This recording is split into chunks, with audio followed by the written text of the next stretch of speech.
Our first question comes from Dan Raphael from ESPN. Please go ahead. Thank you very much. Hello, everybody. Tyson, good to talk to you today.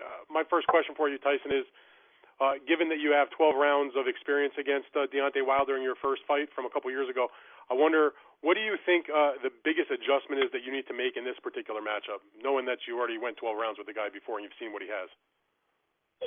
The biggest mistake I made last time was not making him pay when he was hurt. I didn't know what I had in the tank last time. I'd never been 12 rounds in a long time. This time I know I can do the distance, and when I get him hurt, I'll throw everything but the kitchen sink at him, and he won't know what hit him. What do you think also in that fight the first time around that you learned most about him that you think you can exploit in the rematch? I learned that he can be hit and he can be hurt quite regular. That's the biggest thing that I learned about Deontay Wilder. Nothing I didn't already know. Before I fought him, obviously, I didn't know what he was like in a boxing ring. And after I fought him, I know what he's like now. And I said there's nothing to worry about. He's got a big right hand and that's it. He's a one-dimensional fighter, and I'm going to prove that on the 22nd of February.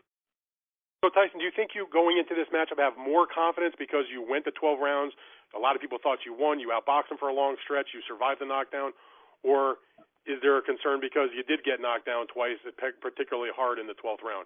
Like, which one is it? No, there's no stress to me going into the fight. I've been 12 rounds of him, outboxed him quite comfortable, took his best shots, got up, fired back into him. The one who should be concerned is Deontay Wilder, because with him being a one-trick pony, he's a knockout artist, but he had me down twice in 2 rounds, 9 and 12, and he had over 2 minutes in each round to finish me, and he couldn't finish me. It was like that Mortal Kombat. They said, finish him! But he couldn't finish him. He's the one who should be concerned. He's landed the 2 best punches that any heavyweight in the world could ever land on somebody else. And the Gypsy King rose like a phoenix from the ashes, back to me feet, and hurt him in the end of the round. So, it's going to be pretty difficult for Wilder, not me. This is heavyweight boxing. I've been hit, I've been hurt, I've been put down in my career. But it's not when we get put down. It's what happens when we get back up and keep moving forward. And our next question comes from Keith Idec from BoxingScene.com. Please go ahead. Tyson, on a conference call a couple of days ago, Deontay Wilder's trainer said that he felt that Deontay Wilder's boxing ability and his ring IQ was underrated. I was just wondering how you would assess his, being the skillful boxer that you are, would assess his boxing ability and his ring IQ. He's got a lot of experience. He's got over 40 professional contests.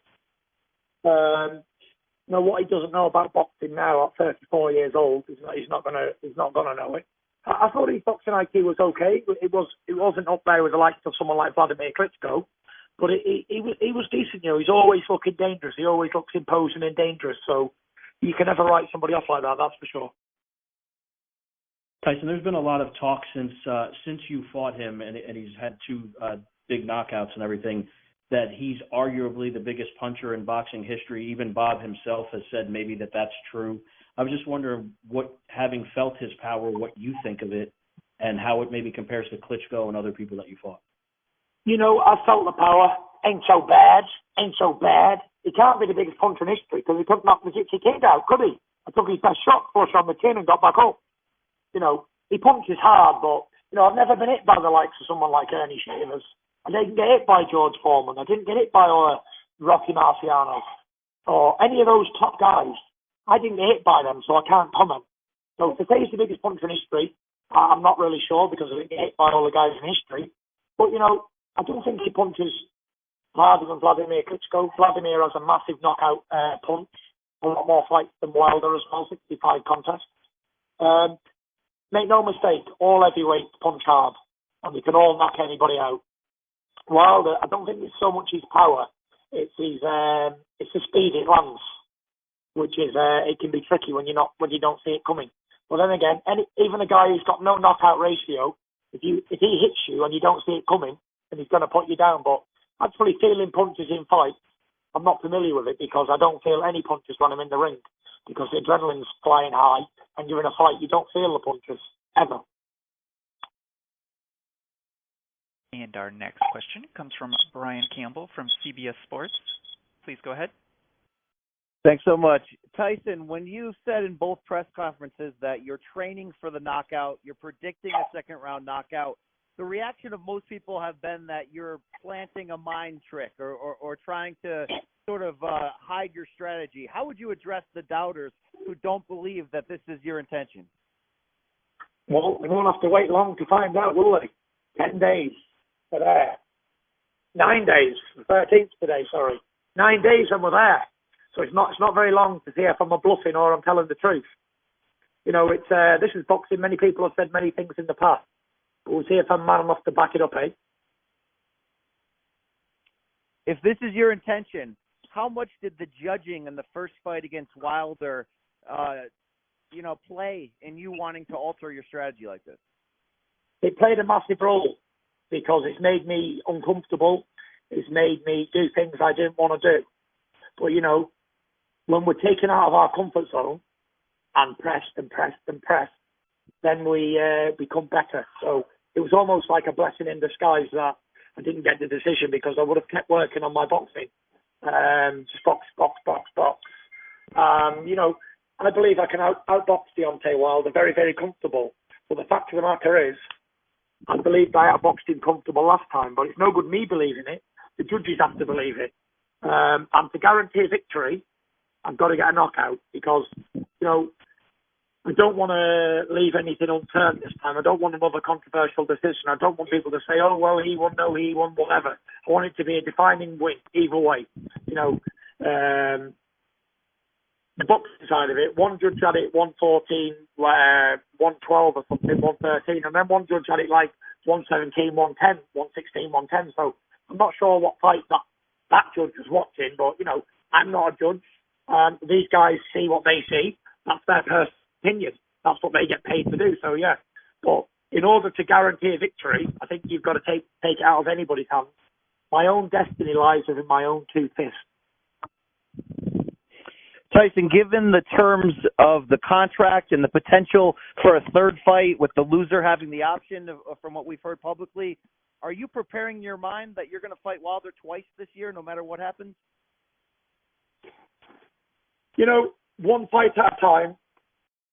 I'm only 9 days from the biggest fight in my life, so I'm not looking past that. Not looking at any other fights. Not one other fight in the world matters at the moment, but I only concentrate on one fight at a time. Let's get through this one. Then we'll talk business about more fights.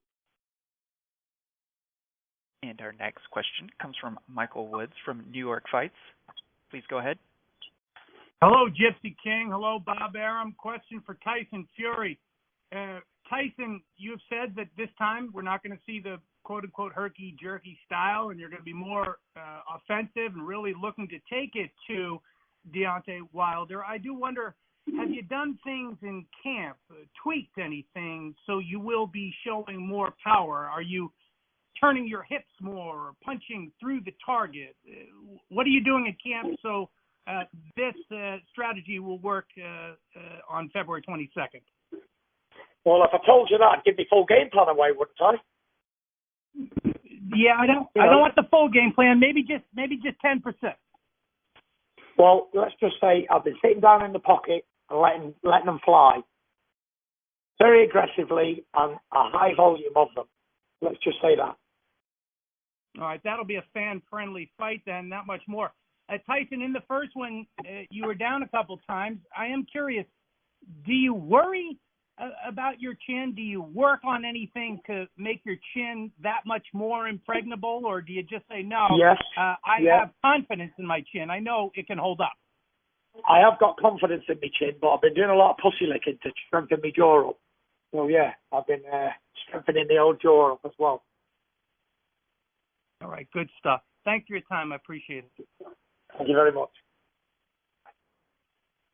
Our next question comes from Stephen Muehlhausen from Sporting News. Please go ahead.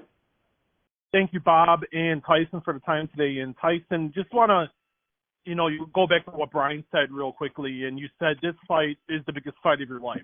What makes this fight bigger than the fight you had with Vladimir Klitschko? This fight's the biggest fight of my life up to now. Vladimir Klitschko's in the past, it's history, and this fight's active and current. So every fight that I have going forward is the biggest fight in my life. You brought in recently Jacob Stitch-Durand, to be your cut man. What was the decision behind bringing Stitch in? The decision was I got a big cut in my last fight, 47 stitches across the top of the eye, inside and out, and I need someone who's the best at what they do. And Stitch seems to be the best at what he does. So yeah, we're not cutting any corners, that's for sure. Is it a decision? Do you wish you would have brought him in before the fight with Otto, or was it just you had a guy you were set on him and you wanted to see what would happen? No, I don't think it makes a difference, who was in the corner. Unless there was a miracle worker in the corner who was good at touching cuts and making them not happen, then yeah, it doesn't matter who's in the corner on that night. You're still going to get a cut either way. And once again, that is star and one to join the question queue. Our next question comes from Jeremy Herriges from fansided.com. Please go ahead. Hey, Tyson. Thank you for taking the time to talk with us today. Obviously, going in the ring with Deontay, it was a dramatic fight. Would you call that the toughest fight of your career, or would you say that you've been tested more than that one fight? I wouldn't say that was the toughest fight. I'd say that was one of my easiest fights, to be fair. Other than the two knockdowns, it was a pretty one-sided fight. I've had much difficult fights than that before, much more harder than that. Deontay Wilder's not my toughest opponent, that's for sure. My toughest opponent in my full career was Steve Cunningham. He was a former cruiserweight champion, and I fought him in about 2013 in New York, Madison Square Garden, and that was the toughest fight I ever had. And our next question comes from Tony Page from New York Daily News. Please go ahead. Hey, Tyson. Tyson, what's going on? What's going on, sir? Real quick question. So I just got one question for you. You say you're going to knock out Deontay Wilder. You didn't do it in the first fight. Do you see something, or do you see a weakness in his game that will make you exploit it and knock him out? It's not about what Deontay Wilder does. It's about what I do. I don't think about the opponent. The opponent means nothing to me. I've got to concentrate on what I do, not what he does. It's all about what I do on the night, not about what he does, which gets a knockout. Thank you. And our next question comes from Sean Cross from Boxing Insider. Please go ahead. Hi, champ. Thanks for taking the time out to talk to all of us. I just have one simple question. When you realized that you needed to be more aggressive this time around to get a guaranteed win, was that what led you to training with Sugar Hill Stewart more than perhaps another trainer that might be more defensive-minded? Yeah, I had a good defensive coach, Ben Davison. We worked on a lot of defense every single day for 2 years. It was defense. So I needed an aggressive trainer. I worked with Sugar Hill in the past. I knew he was a good guy. I knew we got on well, which is very important. Communication is the key to any good relationship. That's why I brought him in. And it's been one of the best decisions I've ever made, ever. Great. Thank you so much, and all the best. No problem. Our next question comes from Carlos Toro from Fightful. Please go ahead. Thanks so much. Thanks, Tyson, for taking time to talk to us. Earlier in the call, you talked about the readiness, in this fight compared to the first fight. Obviously, you had the very tough fight against Otto Wallin. Do you believe that fight maybe perhaps prepared you for you to have to go into deep waters against Deontay Wilder this time around, compared to your first two fights coming back right before the first fight against Deontay? For sure. Going the distance in good fights, it really does sharpen you up into your match fitness. I was happy that my last fight was a tough fight and it wasn't just a blowover, because it prepares me more for the Deontay Wilder Battle Royale. We both had two quick knockouts in the first two fights we had. He knocked out Dominic Brazil in a round. I knocked out Tom Schwartz in 2 rounds. And then in the second fight, I got a good 12 rounds in, and he got a good 7 rounds in. So we're both coming into this fight with match fit, both coming very active into this next fight. All right. Thanks, Tyson. Best of luck. It's February 22nd. Thank you. And our next question comes from Keith Eidig from BoxingScene.com. Please go ahead. Tyson, you mentioned a few minutes ago that the Steve Cunningham fight was the toughest of your career. I know you were down in that fight. Can you elaborate on what made that fight the toughest for you? At that time in my life, I'd never fought anybody like Steve Cunningham. He won the IBF title, like, and defended it, and maybe 7 times or something like that. He was unified champion, and it was my first step up, like, onto anybody with that type of ability. And he was slick, and he was hard to hit.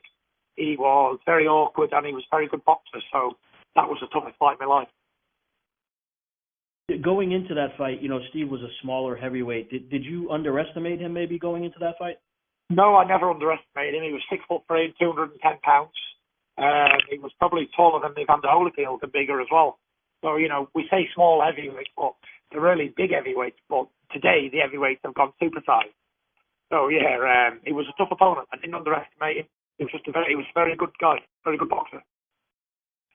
I just have one other question for you, Tyson. How much did it help?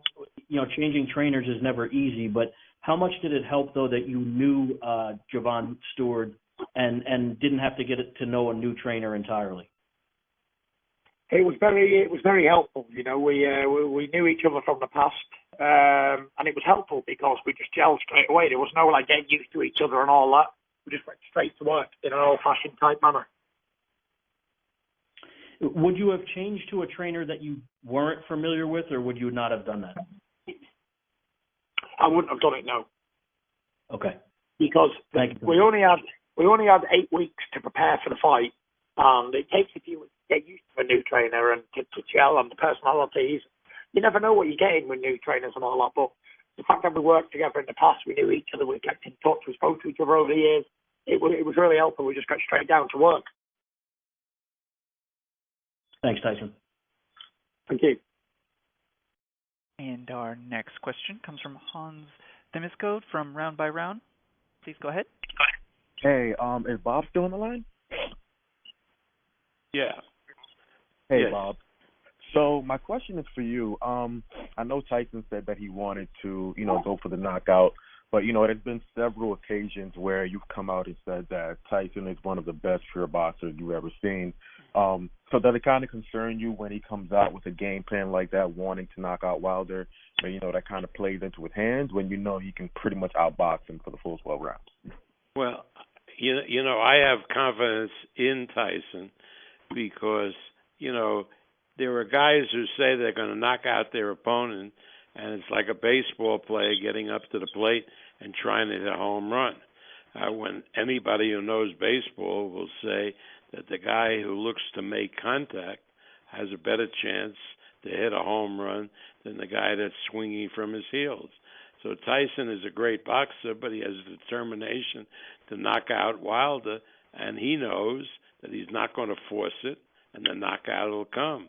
And that unlike the first fight, when he gets Wilder into trouble, and Wilder was in trouble at a couple of times in that fight, he's not going to let him off the hook. He's going to go for the knockout. Gotcha. And just my last question is for Tyson. You've done just about everything. Well, for the most part, just about everything in the heavyweight division. Lineal champ. You've had just about every belt. You've fought a lot of great fighters. The one thing I don't believe you've gotten yet is the WBC belt, because the Klitschko had it. Klitschko didn't have it at the time that you fought him. So, I know you've kind of made it.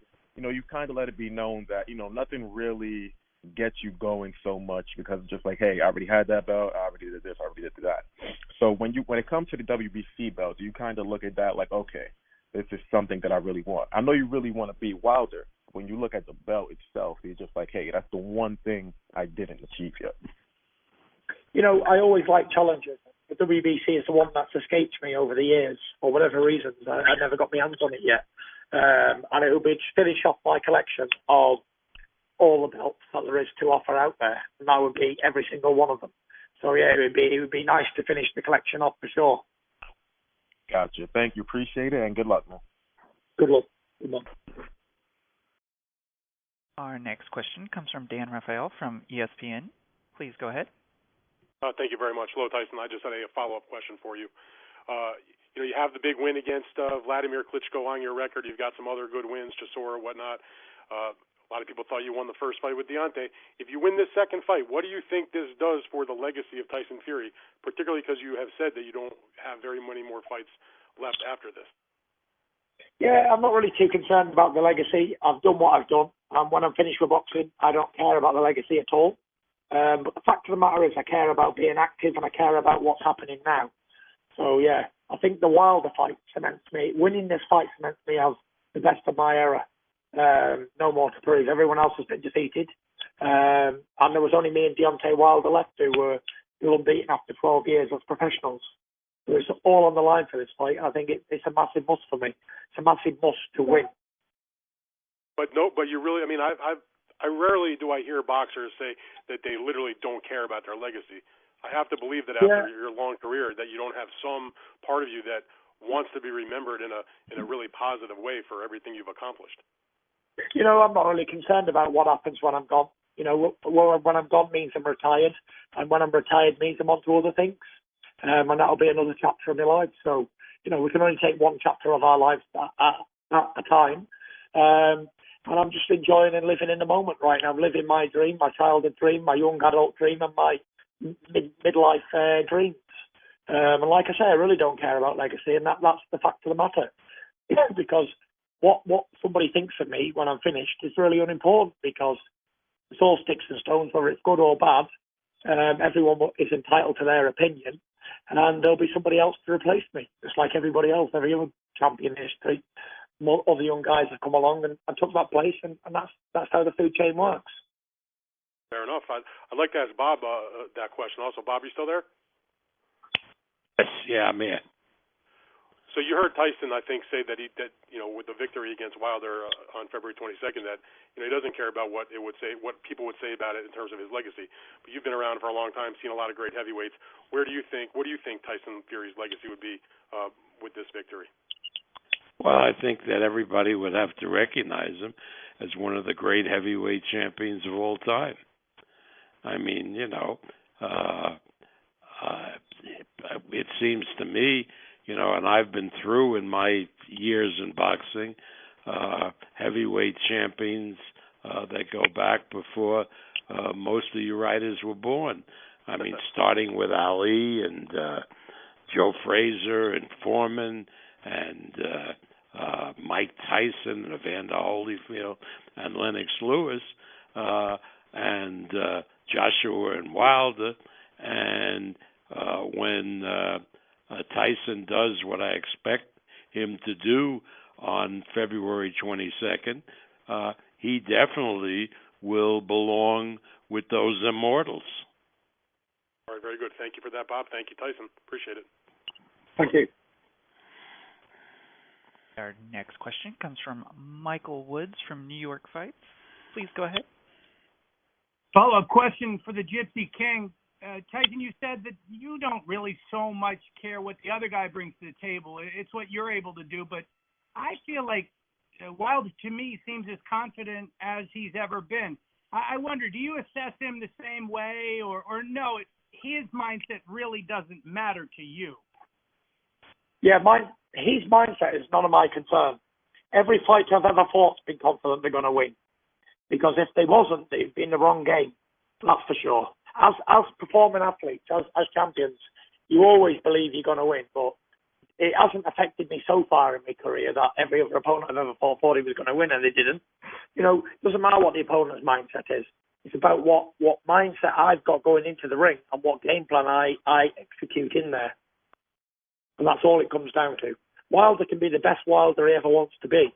But if my mindset's totally concrete on winning, then I'm going to win, for sure. And it's how much you want it. And I believe I want this more than Deontay Wilder does. Deontay Wilder wants to be a famous guy. He wants to be an actor. He wants to be on TV. He's into all that lifestyle and all that. He's just what I'd call a social climber. He wants to be something he's not.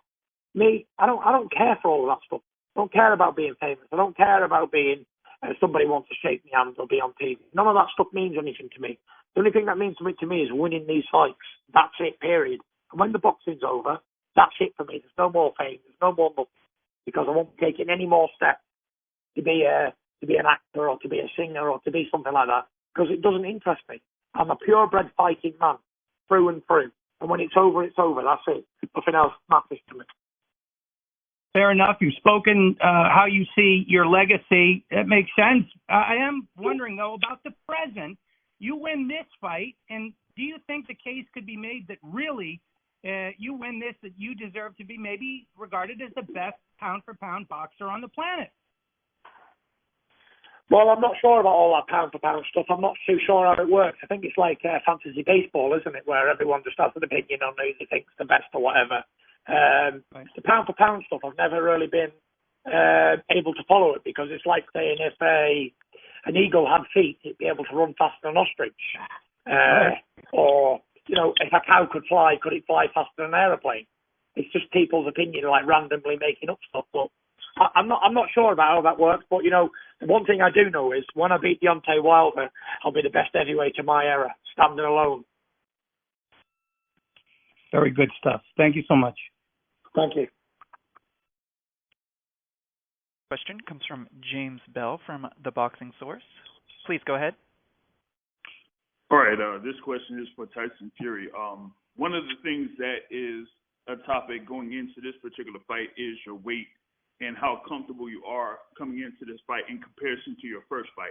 How do you feel with your current weight going into this fight that's coming up in 9 days? Yeah, I feel comfortable with the weight. I'm already there where I want to be. I'm not trying to lose weight. I'm not trying to put weight on. I'm a giant heavyweight, eating clean, eating well. And whatever weight to weigh in on the night is really unimportant. You know, you've seen heavyweights come in at 200 pounds. You've seen them come in at 300 pounds. The heavyweight division has no limit. So it's one of those things. Now, years ago, Emmanuel Stewart talked about you and Deontay Wilder being two of the top heavyweights coming up to this particular point.